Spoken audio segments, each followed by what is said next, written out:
ancient human history is already fairly insane when we start to look at it objectively. But one of the things that is lesser talked about, and like not talked about at all in the mainstream, is the fact that our ancestors did record other humanoid beings walking on this planet. Now, I've talked a little bit about giants in the past, and I've talked about how the concept of giants is scientifically accurate. There is something there, right? And this is something that a lot of people will avoid. This subject of potentially other humanoid life forms on this planet, it basically, it's off limits to anybody who wants to remain, I guess I should say, respectable in the scientific and historical community. Mainstream, of course, has obviously written off any potential possibility that there was any kind of other humanoid life form that existed, or coexisted, I guess I should say, with the human race as we understand humans now. But, you know, all we have to do is look at anthropology, and there's plenty of evidence, of course, that shows us that, yeah, there were other kinds of humanoids walking around. The thing that sucks about that with anthropology is that anthropologists, of course, they believe in evolution, but they also will take all of those bones that they find, and they haven't found a ton of them, by the way. There's very little in the way of findings that these people have made. But, regardless, they'll take that evidence that they find, those skulls or fossils or whatever, and they will send those fossils way back in time. They will say, well, this skull must have existed, 1,000,000 years ago, back when our ancestors were still sort of monkey-like and we were still evolving, or whatever. Right? Anthropology is full of all kinds of weird humanoid races that really don't exist today. So the concept of other kinds of humanoid animals is technically scientifically accurate. And by other ancient humanoids, I mean that in the truest sense. If you were to see these guys, which anthropologists say existed, millions of years ago or whatever, depending on, whatever Homo habilis thing you're looking at or Homo whatever you're looking at, these guys, they would be identifiable as a human, and depending on which, area of that tree you look at, even mainstream science claims that there were other humanoids on planet Earth. It blows me away how easily this is overlooked, because we literally, in the mainstream, I'm not part of the mainstream, but the mainstream is literally willing to say, yes, there were other kinds of intelligent humanoids walking around and doing stuff, but they don't really matter. They just throw them in the evolutionary tree and then shut up. That's all we do with them. That is one hell of a finding, in my opinion. Finding other kind of humanoid animals on this planet. Really, that perspective is not, it's just, Anyway, so my main point with all of that garbage is that even in the mainstream, we are willing to admit, they are willing to admit that yes, there were definitely different kinds of humans existing.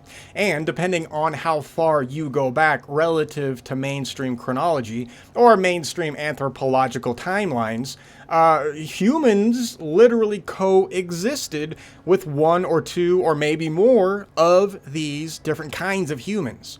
So, when we start talking about the potential of, weird aliens or anything like that, I know it sounds crazy at first, but the reality is, from a scientific perspective, there's no reason not to take the concept of other humans coexisting with humans as we know them today seriously.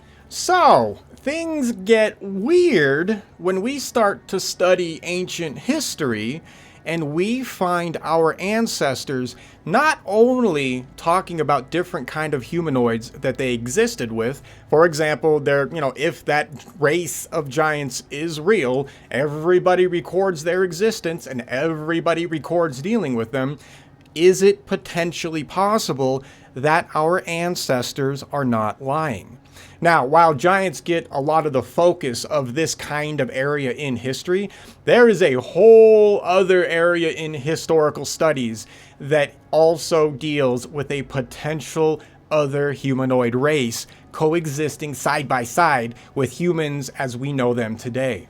And that humanoid race is what we generally call the elongated skull people. It's not a very pretty name. I don't know, maybe we'll come up with another name for them. Anyways, all throughout history and all over the planet, all kinds of cultures have recordings of dealings with humanoid creatures, humanoid beings that were like humans except for the fact that they had elongated skulls. Now, the mainstream immediately will, say that no, this is all impossible, nothing like this ever happened, there's no such thing as a human with an elongated skull. They very quickly dismiss this, which is scientifically weird. The reason why it's scientifically wrong, actually, let's just call it for what it is, it's scientifically wrong to dismiss what our ancestors recorded relative to the existence of a long-headed skull people because, well, for two reasons. First, they record these things or these people existing. They are there. To make matters even worse is that cultures all over the planet record these people. So that means we have cultures, thousands of years ago that are not supposed to be talking to one another. For some weird reason, all of them have identical stories when it comes to dealing with this particular race. So right off the bat, we already have a huge problem as a historian. You can't ignore that. Anytime you have any kind of evidence that starts to line up all over this planet, you can't just ignore that. But that is exactly what the mainstream has done, right? My channel is full of that garbage. Historians, mainstream historians, they absolutely refuse to look at the scientific historical evidence that at the very least proves that everybody was talking about the exact same thing simultaneously. The fact that mainstream historians do that really makes, that just invalidates so much of their garbage. And at the end of the day, what it does is that it proves that you don't have to listen to those people and you can just move on. We don't have to placate mainstream historians. Who cares about those people? At this point in time, just the fact that we have histories all over this planet lining up like that, even if they were fictional,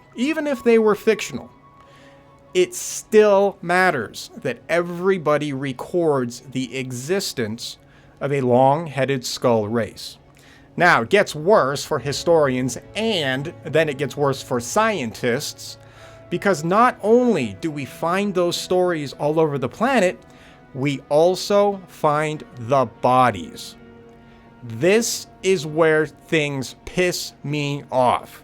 Because when you physically have bodies, and these are biological bodies, and they're sitting there with long-headed skulls, and they're found all over the world, and our ancestors talk about these people doing things, maybe you would think, maybe these things are real. We have the bodies, perhaps they are real.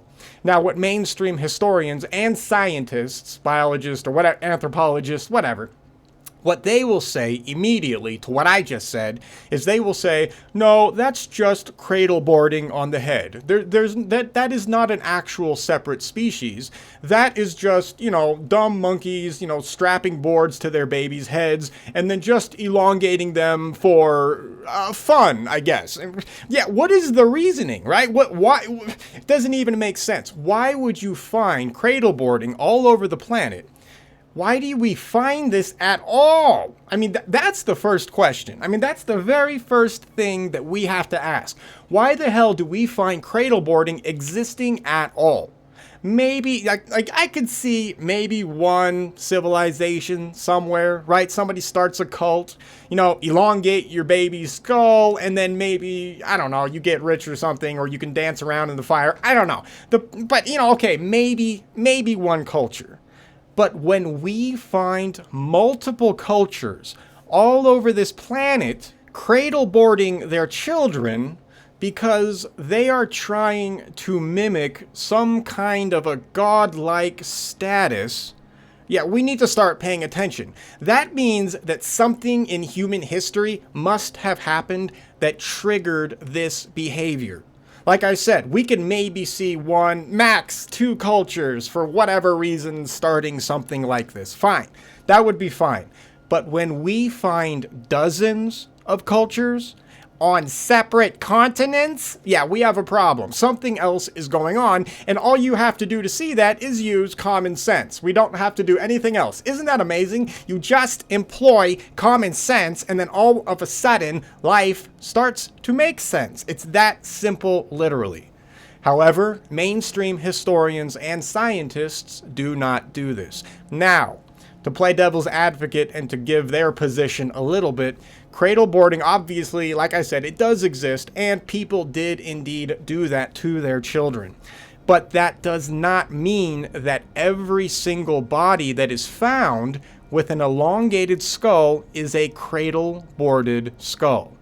That is not the conclusion that you can come to when you start to look at all of the bodies and you start to really study them. And then, of course, nowadays, what we are going to eventually talk about, when scientists start running real scientific tests on the bodies, then a completely different, realistic picture starts to emerge.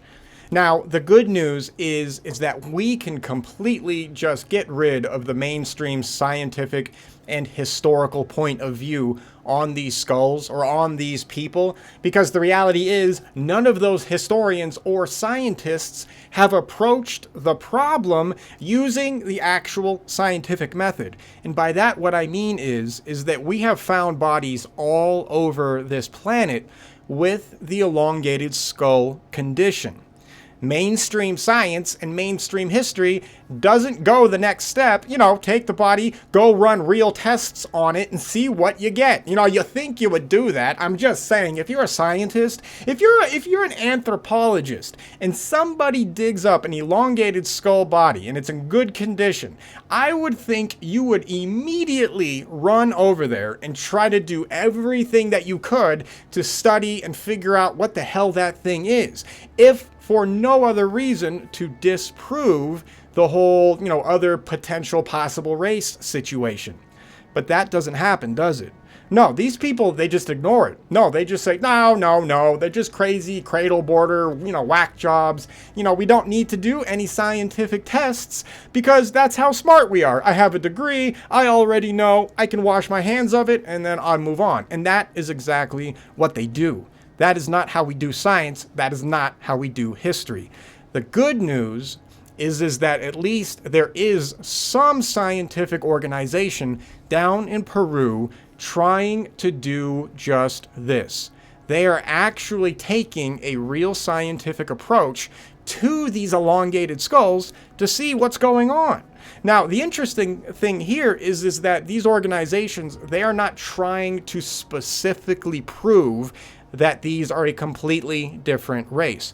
That's not the goal. They just want to know what it is.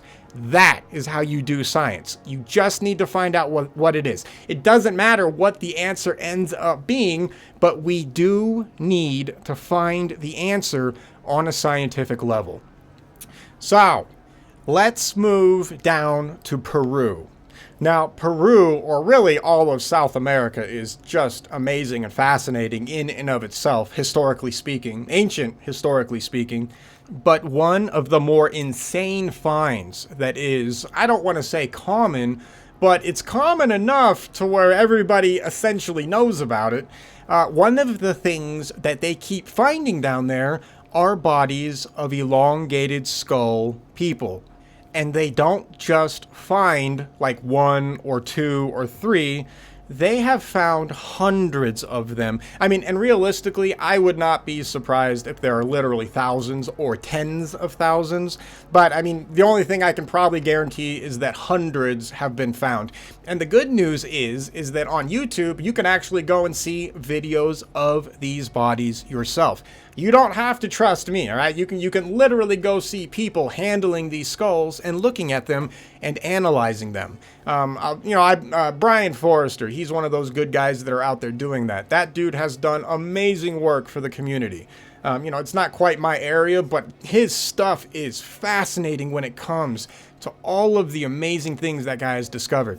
Anyways, so in South America, we find elongated skulls all over the place. They are there. This is a fact. Now, really quick, yes, some of them are indeed cradle-boarded. That's not an argument. I 100% admit that. That is definitely a thing. But it begs the question, of course, why? Why were anybody in Peru cradle-boarding their head? Why the hell would you do that to your kid? Well, the ancient stories tell us. Remember, the rulers down there at a very particular point in time are said to have had elongated skulls. So, however those people were operating, and by that I mean the elongated skull people, they apparently were operating at a high enough level amongst the local, I'll just say South Americans for now, because the civilization and chronology gets a little weird. But anyways, they were trying to mimic somebody that they looked up to.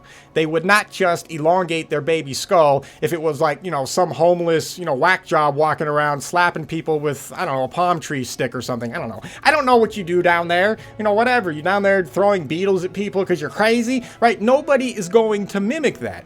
But if you have a race of long-headed skull people doing great things, that would be reason why you would want to figure out a way to mimic their power. So right there, right from the beginning, whoever these elongated skull people were, we know that they were operating on a higher level relative to the local population. And that is also corroborated on all kinds of mythologies and legends and histories. We'll just call them histories because that is what generally they are. So, in Peru, we have this situation. The good news is that there is an institution down there trying to do real science, and that's what I finally want to talk about right now.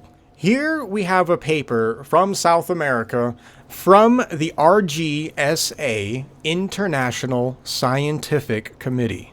Now, this mummified body that they are currently working on is fascinating, not only because it has an elongated skull. That's weird enough in and of itself, right? And when you look at it, the elongated skull itself does not look cradle-boarded.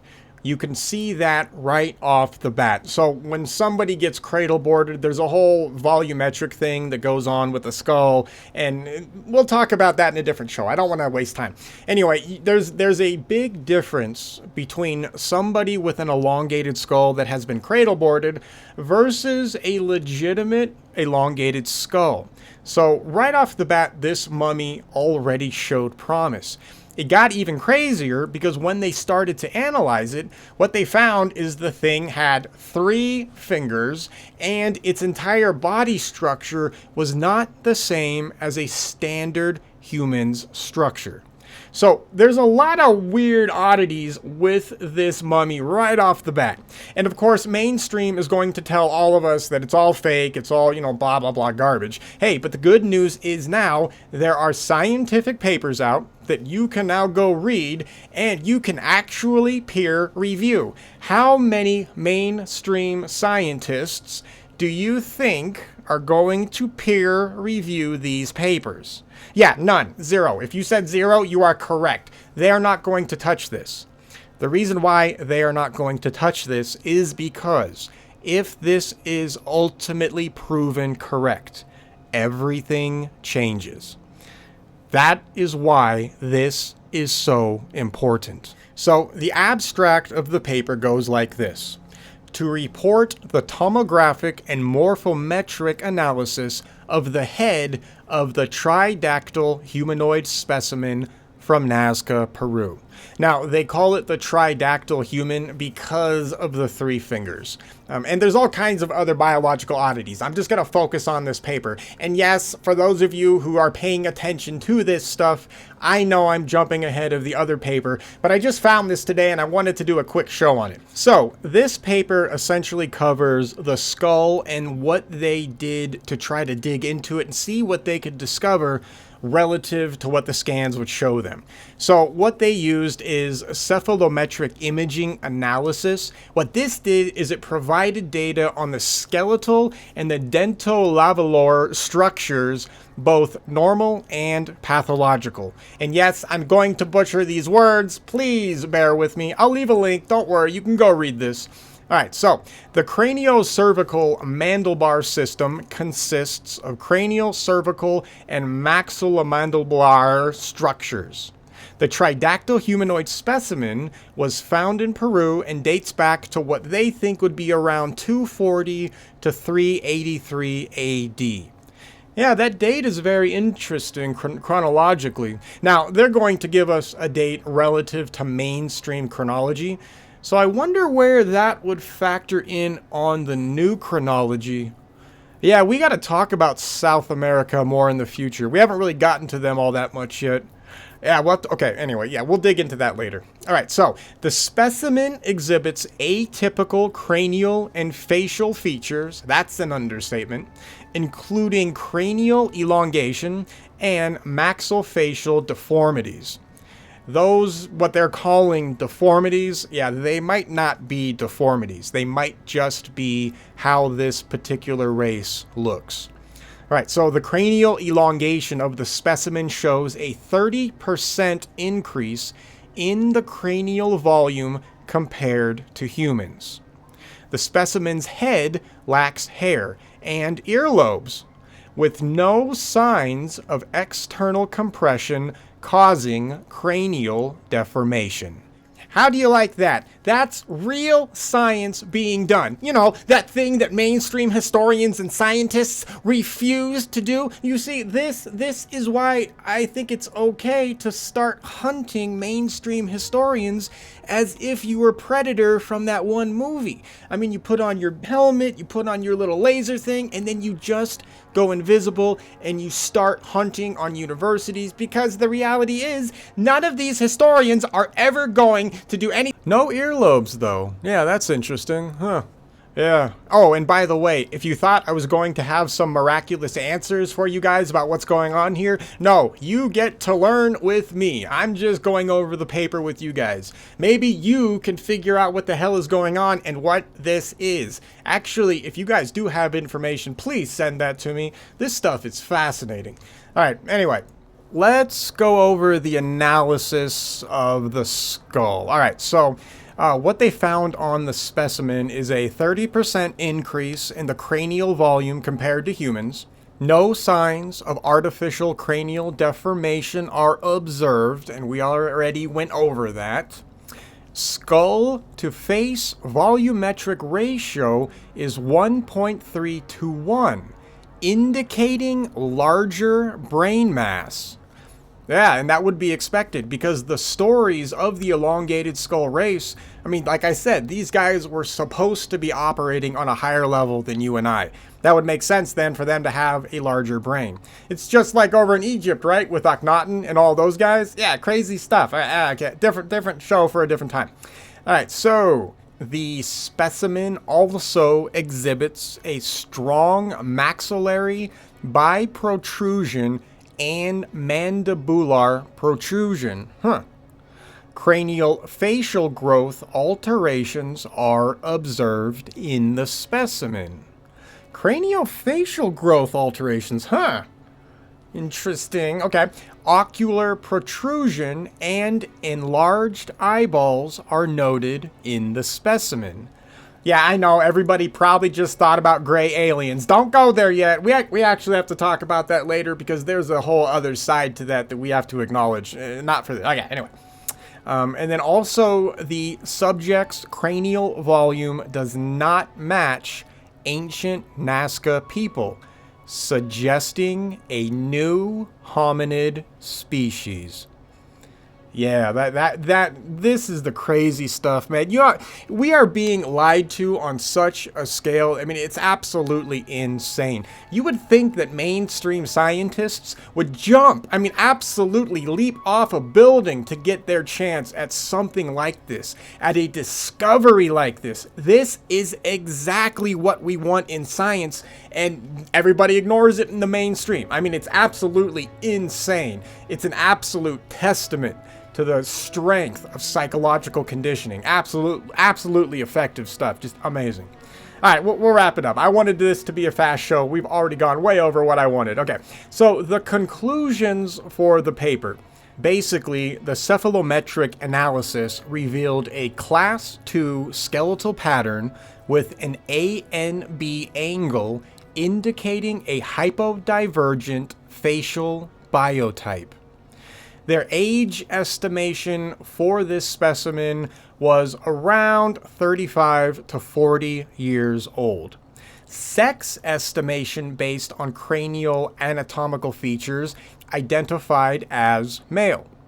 Morphologic analysis showed unusual maxillofacial, orbital, and cranial features suggesting a hominoid species parallel to humans. How do you like that? Look at that. That is one hell of a conclusion. I mean, these guys down there may quite literally have one of the largest pieces of the historical puzzle right in their hand. And mainstream is ignoring this. Don't ignore this. Don't sit on this. I know that the whole, elongated skull thing gets weird, especially with the whole alien thing. And, I understand that everything is getting crazy, but don't forget, the alien thing is pushed to one degree or another to essentially poison the well of truth. So I'm not saying that aliens don't exist. I'm not saying anything like that. In fact, we have a lot to talk about that way later. But my point is that too many people now have seen all this alien stuff, and so when they see something like an elongated head skull type situation, they immediately write it off as just fictional garbage or cradle boarding of the head, because everybody in the mainstream or the general population at this point has been psychologically trained to believe that none of this stuff is possible. There is nothing unscientific about the potential of another humanoid species living side by side with our ancestors. And in fact, our ancestors literally recorded this exact kind of situation. So that's that paper. Maybe we'll do a little bit more in-depth thing. But anyways, the link's down below, so go read it and check it out. If you find something else that's interesting, post it in the comments, because I don't have time to read every little thing and my mind is going, ugh. Another humanoid species. That's crazy. Guy.